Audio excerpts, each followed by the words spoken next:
Hello, everyone. Welcome to our today webinar. My name is Mo Askarian. I'm the member of Toronto Real Estate Board and also a member of PICRA Association. At the beginning, I would like to thank you all for joining us today for today's webinar. I hope it's going to be a good webinar for you and you learn something. Also, I would like to thank all of our volunteers in PICRA who support us and help us for all the events. Also, I would like to thank and acknowledge our sponsor, uh, uh, Home Staging by Sarah, Mrs. Sarah Ajami, and for being a sponsor for this event.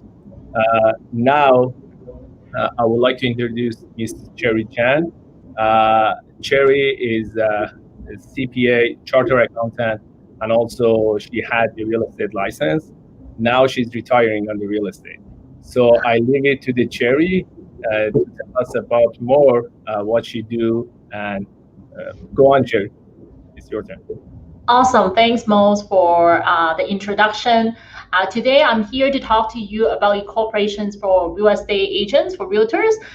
Specifically, the legislation is coming into effect sometime in October, tentatively October 1st. And so it is worthwhile looking into the possibility for real estate agent to set up a corporation. And today's presentation is all about it because you can lower your tax from 53.5% in personal name to as low as 12.5% in Ontario. A little bit about me. Like Mo mentioned earlier, I'm a retired realtor. I call myself a retired realtor. I still have my active membership. I'm not allowed to trade at all. So I have my realtor license for income tax purpose. I'm a mom and a wife. I am a real estate accountant. My practice focus on servicing real estate agents, real estate and real estate investors. I'm personally a real estate investor. I have a few properties out in the GTA. I was named top 100 accountants worldwide in 2018, and 2020 I added this new title called Amazon best-selling author. My book actually went on Amazon for 3 years, and now I got the best-selling book little sticker. It's kind of like back in school I got that best-selling little sticker on my book. I'm also the co-founder of a small charity called Basket Brigade Basket Brigade Charity. It's a charity that we found to service, not to service, but contribute, give back to the people who are not as fortunate as us. We had fed over 2,000 families since we found the charity in 2014. And the fund from this charity, because it's not a big charity, it's all mostly through my network as well as my husband's network to find funding for this charity to provide enough for people who are in need during Thanksgiving, which is coming up, as well as Christmas and Easter. Now, I am releasing my second book, and this book is called Complete Taxation Guide for Canadian Real Estate Agents, just for agents, specifically for agents. Because there is no one else out there is focusing their practice on real estate agents. And I found that throughout the history of my my working relationship with my husband and a bunch of my clients. My husband is also a real estate agent, and that's why I'm so into digging out all these tax savings available for him. This book is going to include the tax deductions that you can claim, whether you should incorporate or not, what are the common structures, and then the HST impacts, and possibly also the apps that you can use to manage your practice a little bit better. And this will be coming out late October 2020. And if you want to get it, please pre-order at realtortaxtips.ca. Every single dime that I made off selling from the proceeds of selling this book is going to go to Basket Brigade Charity, my charity, which is then going to fund the purchase of, support the family that's coming up in a week. I think Thanksgiving is coming up, not this weekend, but next weekend. So you're learning something new, supporting also a charity at the same time. So go to realtortaxtips.ca. Now, I mentioned this. This is our basket brigade in the local Hamilton Spectator newsletter. All proceeds will be again going to Basket Brigade charity, and to order it is realtortaxtips.ca. Now, let's start with some disclaimer. I'm presenting the information for general purpose only. Everyone's situation is different, so don't just take my information and then go back to your accountant and say, why are we not doing that? We should do that. Or you go out to do it on your own and come back and say, hey, CRA challenged me. Everyone's situation is different. The best is to consult with someone that knows the industry as well as knows your situation. You need to be able to consult with someone who know your situation. That's when it's most effective. Now, let's get started. What is a corporation? Why is it so important to real estate agents? Real estate agents nowadays are basically filing their taxes in their personal tax return. They're sole proprietor. They own their realtor business in their own name. CRA or even OREA or even the RICO study said that realtors are consultants or self-employed individuals. They're not really employees of the brokerage. They are considered consultants. But then the income tax act has not caught up to this self-employed business idea. When you have your own business, you're allowed to operate in corporation.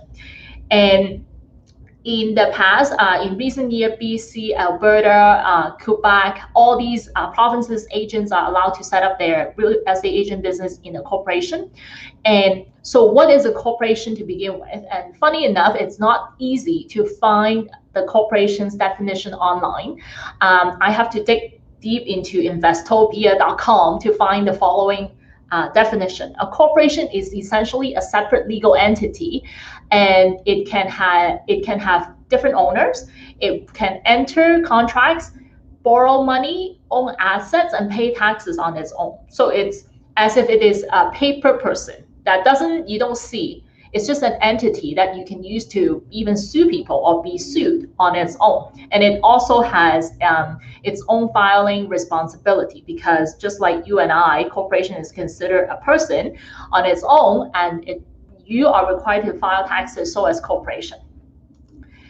Now, why does it matter to you? Like I mentioned before, Ontario realtors will soon be allowed to incorporate. Bill 145 was passed in March 2020, allows realtors to set up corporation to conduct their realtor business. And in the corporation, active business income can be, you can pay as little as 12.5% tax. And that's the reason why it's so important to you. Now, what's the rollout? What's the timeline? Because realtor incorporation has been in the work for the last 3-4 years, and finally March 2020 Bill 145 passed. Right now, PREC, the Personal Real Estate Corporation draft legislation, is still being reviewed. Tentatively, they said that it's coming into effect tomorrow, but it's tentatively. We don't have the words that it's for sure going to be what it is in the draft legislation, so we're still waiting for it. But does that mean you can go out and set up your personal real estate corporation October 1st, assuming that it's allowed October 1st? The reality is not, because with personal real estate corporation, you still have to then go to RICO and register yourself as register yourself as working as personal real estate corporation. So you still need to wait for RICO to come out with the guideline and work with RICO from the administrative side. I called RICO a couple of days ago asking them the process and everything, and they're like, well, we don't have anything yet, so I can't even tell you what the timeline would be. Better come to my website and just keep looking for Bill 145. So right now it's in a limbo situation. I don't have a lot more information to share with you. I do work with TRAB quite a bit, so I'm trying to hopefully get Toronto Real Estate Board to get me more information, but right now there's nothing. Now, so we mentioned that the corporation get taxed at 12.5%. And so it's also very important to understand why it's important to pay the 12.5%. It's more so we have to go back and step back and look at what our Canadian personal income tax system works, how you currently are being taxed. So today, we're first going to look at the progressive tax system in the personal income tax system. So the Canadian personal income tax system is called progressive tax system. The progressive tax system is a system that basically means the more you make, the more you get taxed. The more you make, the more you get taxed. What it means is that, hey, if you earn anywhere from $0 to $13,000 at any given year, $13,000 is for 2020, you don't pay any tax in your personal name. That's called personal tax exemption. Everyone is entitled to that first $13,000 tax exemption, every single one. From $13,000 to $44,000, the first tax bracket here, you have to pay 20% tax. This is all Ontario rate. Between $45,000 to $48,000, which we're talking about that $4,000 delta, roughly, you pay 24%. So let's just step back. If you have commission income, net commission income of $150,000, when I say net commission income, we're talking about you may have total commission income of $200,000 and $50,000 of expenses, and therefore you have a net commission income of $150,000. That $150,000 that you reported in your personal income tax return, it's going to go through these many levels of taxes. So the chunk that's between $97,000 to $150,000, it's going to be taxed at 43%. So you take $150 minus that $97,000, that $53,000 difference is going to be taxed at 43%. So which also means if you make an additional $10,000 commission income in that particular year, that next $10,000 is being taxed at mostly 48%. And if you net over $220,000, any additional income is being taxed at 53.5%, meaning that CRA keeps more than you do. Now, if it isn't clear enough, here is an example that I came up with. If you make $150,000 net earning after deducting all the qualifying expenses, then you go through the calculation. The first $10,000 you pay $0 tax. Between $10,000 and $13,000 that I mentioned, you pay the Ontario tax. That's the Ontario tax rate. And then between $13,000 to $45,000, you pay the 20% that we mentioned, and so on and so forth until you get to that $150,000. You pay that 43% tax, and total tax payable is $45,000 for you. If you net $150,000, $45,000 is quite a bit. Because if you earn even more than $150,000, you're going to pay even higher tax rate. Sucks. The more you make, the more you get taxed in your personal name. But in the corporation, you only pay 12.5%. So that same $150,000, you only need to pay $45,000. Instead of $45,000, you're only paying 12.5% tax. Well, you may wonder, but don't you have to pay personal income tax when you draw money out from the corporation? Because remember, corporation is a separate legal entity. So when you take income from a corporation, you either take income in the form of salary or in the form of a dividend. When you receive dividend from even big corporations that you invest in, say TD Bank, you invest in TD Bank, you will pay dividend income tax. Or if you draw salary out, then you will have to pay income tax on the salary. So wouldn't you pay double taxes? Well, the reality is our Income Tax Act is designed on this basis called tax integration.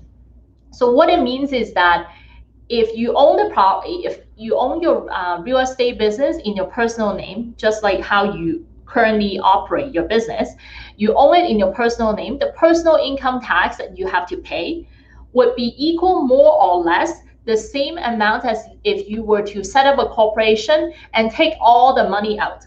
You set up the corporation, you pay the corporation tax, plus the personal income tax. If you draw out all the money that I mentioned earlier, all the money in the corporation, then the corporation tax plus the personal income tax would equal more or less the same as if you own the business in your personal side.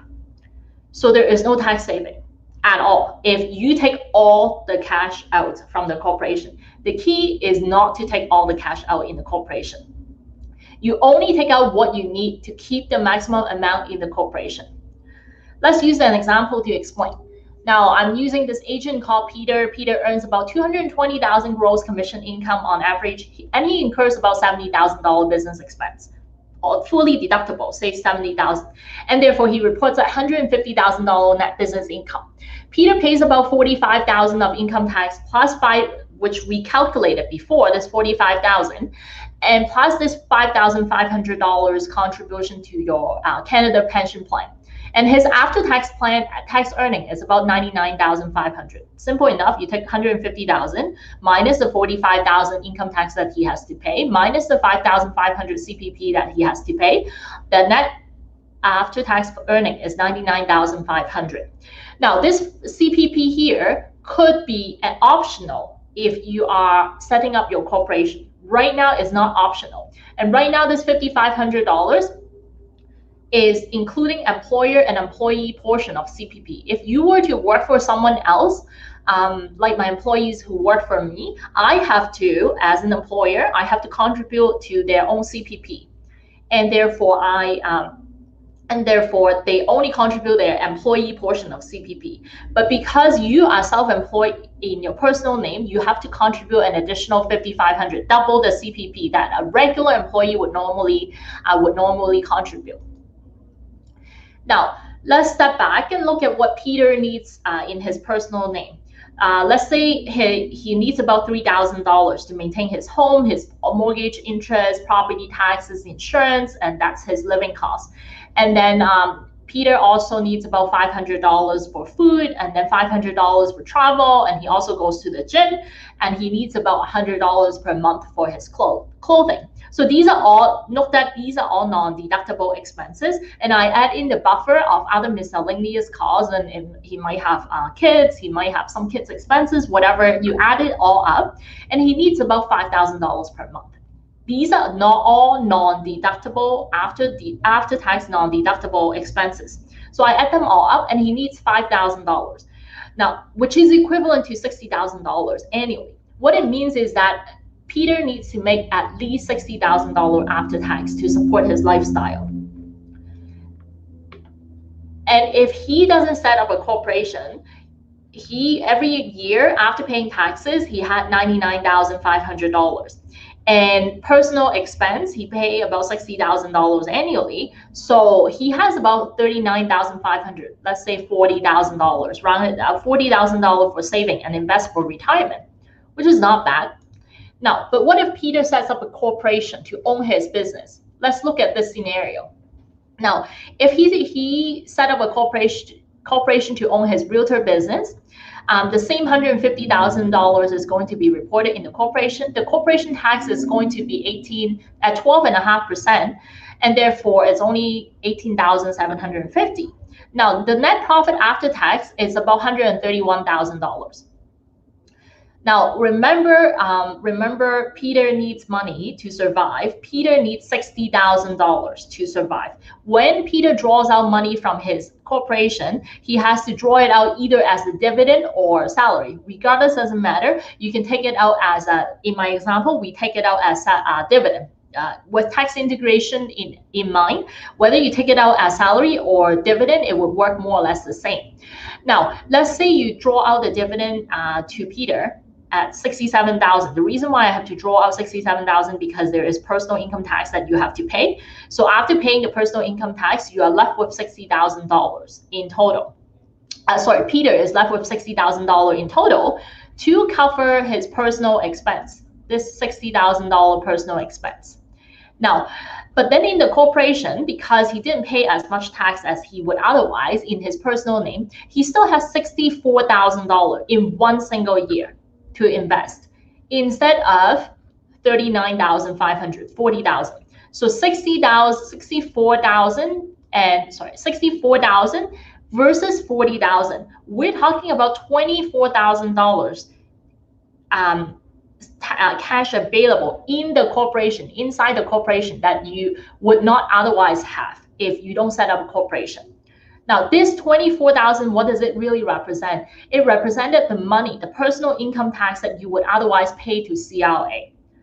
you keep it in your own corporation pocket, and then you use it to invest in your business. You can invest in your business. You can invest for your retirement. You can invest for your saving and rainy days, and then you use that to make more money, and you pay even less tax. So this cycle keeps going and going and going and going. You pay less tax, you draw minimum amount to support your lifestyle, you have more money in the business to be reinvested, and then you also go back to more money available to invest for retirement, saving, and rainy days. And this is a powerful cycle going back and forth.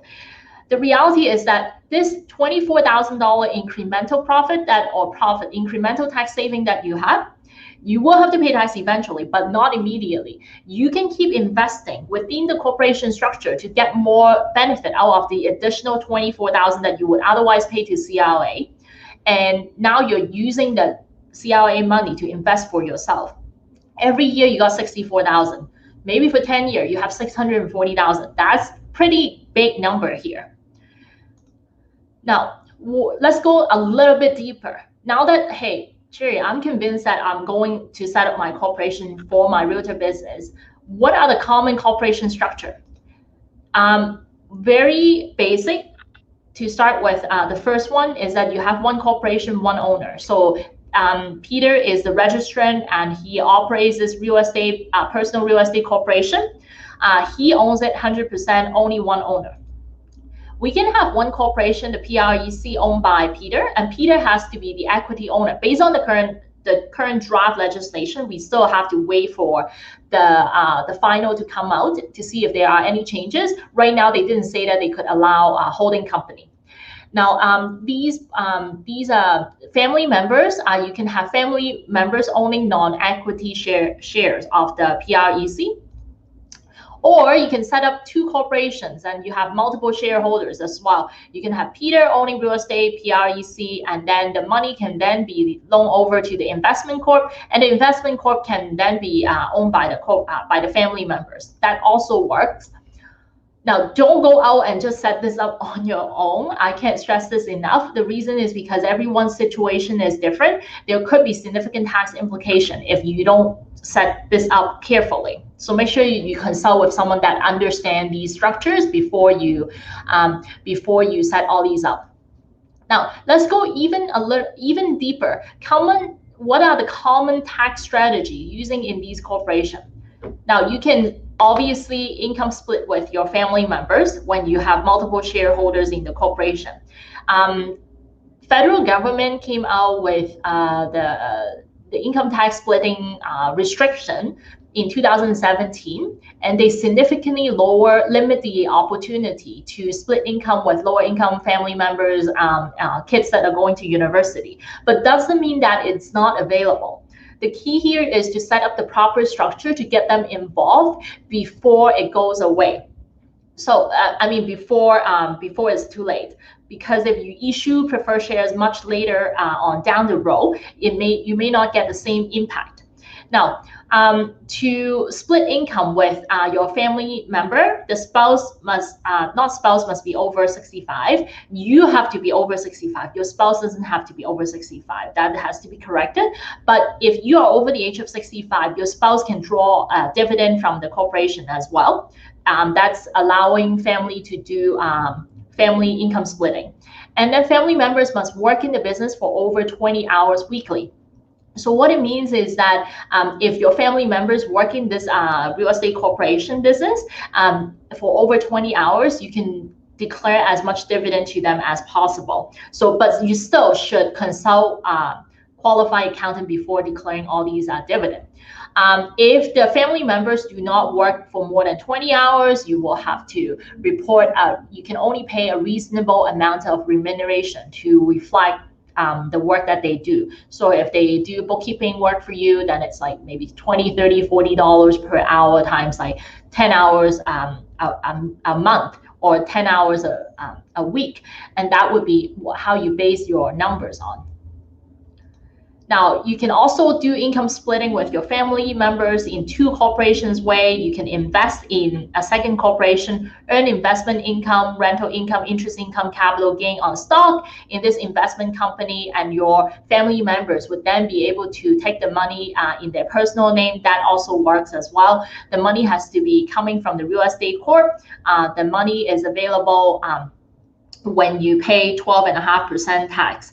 Remember, using Peter as an example earlier on, the $150,000 net income with $60,000 of net after-tax spending that he needs for his personal life, he still would have over $60,000 available in the PREC in 1 year. So you can loan it to the investment corp and then invest, and this investment corp is owned by the family members, and they will eventually receive all the income and report all the income. You can also do income splitting with yourself in multiple years. So you can have, like realtor business is a business. It's not guaranteed income. It's not like a job that you have the same income every single year. You may have $150,000. Peter may have $150,000 in 2020, but Peter may make another $200,000 in 2021. In 2022, Peter would make like maybe $60,000 because he is sick. Or there are other reasons that he is not doing as well in 2022 and 2023, but then his business came back and up all the way to 2024. So all these together, but you don't have Peter would have income fluctuating left and right. The truth is that via a corporation, no matter what, you're still paying the 12.5%. Every single year, you can draw out whatever you need. Obviously, provided that the money is there is still money left in the corporation for you to spend. On the year during the years that you're not doing as well, you can draw on prior year's tax saving and draw out as much as you need for your personal need to smooth out all your income. You're no longer fluctuating for your personal lifestyle. You're still drawing the same amount every single year. And it helps because some real estate agents would go on mat leave or parental leave just to have kids, and they're not doing as much production. The PREC, the corporation itself, allows you to smooth out income and pay less income taxes per year. Now, here is the high-level summary here. Do you need the cash now? These are high-level summary in terms of how you, whether you should incorporate or not. Do you need the cash now? How much money do you need in your personal life? We go through that exercise to determine how much money you need. Do you have any retirement strategies? You might have some saving in RSP, but not a lot of savings. So that is something that we have to look into because everyone has to take care of themselves. Entrepreneurs, small business owners, we are all small business owners here. It's important for us to make sure that we take care of ourselves so that we don't have to bother our kids in the future. Do you want to use CIA's money to work hard for you? That is what everyone wants to do. Do you have someone that you can split income with? Also very important. If you have someone that can split income with you, that having the corporation has huge advantage. Do you have any other income? Some of my realtor clients are they're real estate agents part-time. Sometimes I don't call them real estate agent part-time, to be honest, because they make as much from real estate agent business or sometimes even more from their real estate agent business than their regular day job. But they do have a full-time regular day job, and that full-time regular day job is sufficient enough for them to purchase to sustain their life. They don't need the extra commission income. In those cases, I would highly recommend them to set up a corporation because you can then just put all the income in the corporation, pay 12.5% tax. Life is much better when you can pay as little as 12.5% tax. Now that I convinced everyone to set up a corporation, here are the high-level steps that you need to set up. I added this slide for just so that we have a process for people to understand what's involved in terms of setting up a corporation when you are already a high producing agents. Many people don't understand that, or I think I saw some lawyer advertising, hey, I can set up your corporation for $1,200. The point is not just about setting up the corporation for $1,200. When you are setting up a corporation, especially called PREC corporation, you are also selling your whole business from your personal name to the corporation. That's how CLA looks at it. So CLA needs to know that you have proper documentation to execute the purchase and sale, and therefore there is the agreement of purchase and sale that has to be set up, and then CLA also wants to know if there are value on your business. Some of you may have no value if you work in a team, because all your clients are really based on your team. Then you will argue that there is no value, and then the valuation analysis end there. Because you work as a team member, all the leads belong to your team lead, and there is no value to your business. But for those of you who have worked in the business for years and years, and every single year you're doing production for like $200,000, $300,000, there is a value to your business. You may not being able to sell the practice eventually, but in the eyes of CLA, they can come back and challenge you and say, hey, there is a value attached to your business. And if they come back and challenge you, what's going to happen is that they would put a value on your business. Let's say it's $200,000, and that $200,000 would be a reported gain on your personal name. And then all of a sudden, you have to pay $100,000 to CLA just on sale of the business to the corporation. Now, so it's important to do that analysis to see if a rollover is available. Once we determine the value of the business, even if it is a notional value, once we determine the valuation of the business, we then can do some paperwork. There are tax forms and elections available for you to sell your business over to the corporation. And that form can be filed, and you don't have to pay any income taxes. And we, as an accountant and lawyer as well, would put in the appropriate clause. If CI comes back to disagree with the valuation, we can then change it. And it will have no tax impact on your side, on your corporation side, no tax impact in your personal income tax side. It's a form that you have to file and then do the proper work and send it and sell your business to the corporation. Now, and then at the end, of course, there needs to be a corporation set up. So who's involved in this whole process? Obviously, accountants and professional valuators, depending on how complicated your business is. If your business is big, then it's more likely to be a professional valuator. But if your business is rather small, accountants, general accountants, we do the valuation as well. Lawyers have to be involved because they're the one that's drafting up the agreement of purchase and sale. Depending on whether you need to do the tax-free sale of your business, there are different type of agreement that has to be done.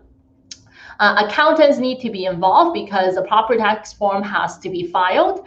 And at the end, accountants and lawyers may be involved to set up your corporation structure according to your need, because we may set up more than one corporation, or we may just set up one corporation, but we may have multiple shareholders, and these are the steps that we need to go through and the people that need to go through. So you must have the whole team to make sure that these are in congruence with your the Income Tax Act and also all the various laws in. I'm sure I should add the RICO somewhere as well, because RICO needs to review our corporation document articles as well before you can register as a PREC.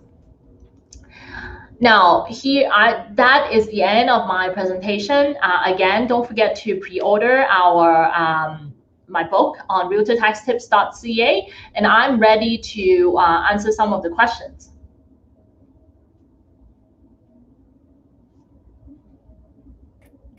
Okay. Thank you so much, Cherry, for very valuable information. It was, I think, for the first time, it was overwhelming. It was too many changes happening in real estate corporation, and we've been waiting for that for so many long. Oh, yeah. I couldn't say how long. All other province, they have the same things, but Ontario doesn't have. So We all finally, it's here. So let me go through some of the questions. So everyone, if you have any question, please type in. I can see your question, and also you can send me text or WhatsApp message if you have any other question. So the first question, what is the roughly cost of accountant to maintain the professional real estate corporation? The cost really depends on what the scope of services that are required. If you require us to do also bookkeeping all the way to filing tax returns, and also do some tax planning, the cost could be anywhere from $3,000 and up on an annual basis.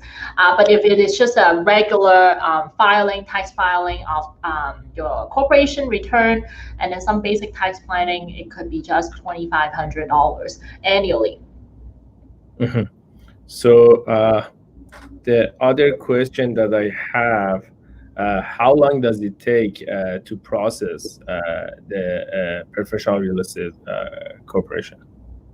To register it, yeah. How long does it take to register it? And by your experience, when you think it's gonna be affected? I know it's gonna be from today or tomorrow. You said that, but reality by RICO, all the changes, because do you think we're gonna have it this year at least? I'm hoping we can have it this year. We are expecting it to happen sometime this year, but the reality is RICO still has to come out with their procedures to review the articles of incorporations that we set up. They have to approve your name and articles of incorporation. They have to set out the fees. I'm sure they are somewhat ready. They're just not announcing it. So hopefully sometime later this year, but probably not just, even if it is in October, it will be late October, not early October. Okay, the other question is, so like if it comes by end of October, so can we use for the deal that we have a closing or haven't closed, but the deal submitted before of the end of October? Is it gonna be, can we use the corporation to get the money over there, or no? It should be from after that. It would be after that. It's there would be a clear cutoff on all the deals that you start writing the offer on, or signing the listing agreement after RICO approve your registration as a PREC, the Personal Real Estate Corp. And is there any qualification for RICO to approve us, or everyone can apply, like salesperson or broker? There is no difference for that, but do they have any, like, for example, many years you need to practice, or Yes. Is there any qualification? Right now, the draft legislation is being reviewed. So there are comments being submitted by OREA, by TRAP, and so they're looking at the comments to update their draft legislation. There are particular requirements. Certain people can be owning shares of the corporation, but family members cannot own shares of the corporation. Also, what else?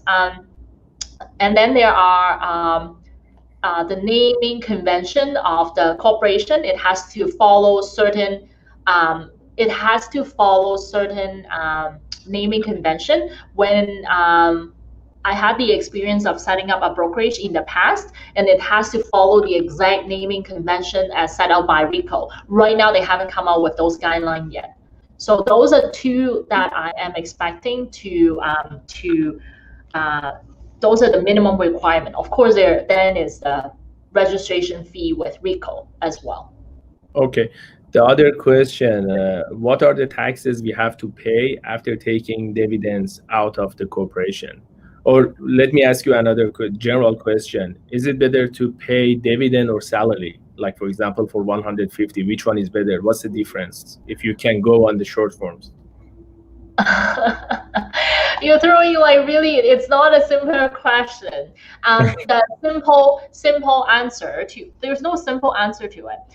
Remember, I mentioned CPP earlier. CPP is one decision factor. If you want to contribute to Canada Pension Plan every single year, you have to pay yourself a salary.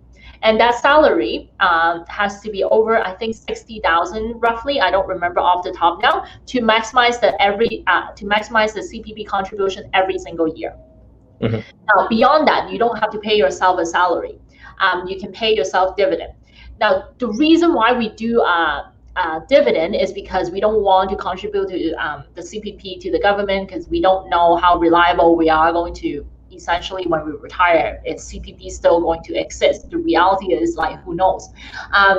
But that's one reason. The second reason is that sometimes people decide to pay themselves a dividend, but then only to find out certain mortgage company do not look at dividend the same way as they look at salary. If they have a regular salary, they would be easily qualified for more mortgages. And so that's the second determining factor, not so much tax heavy. Technically speaking, whether you pay yourself dividend or salary, you pay more or less the same amount of tax.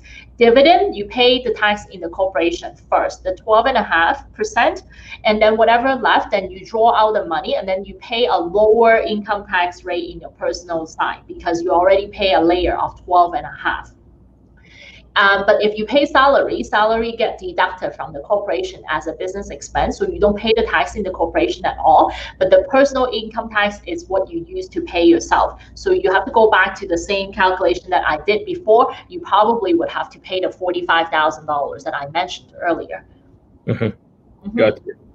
The other question, when you establish the corporation, the address, does it need to be the brokerage address, or it can be the home address? Is it going to be like the normal corporation? I mean, because you can have a corporation and have your home address as a corporation office. Is there any changes? We don't know yet at this point.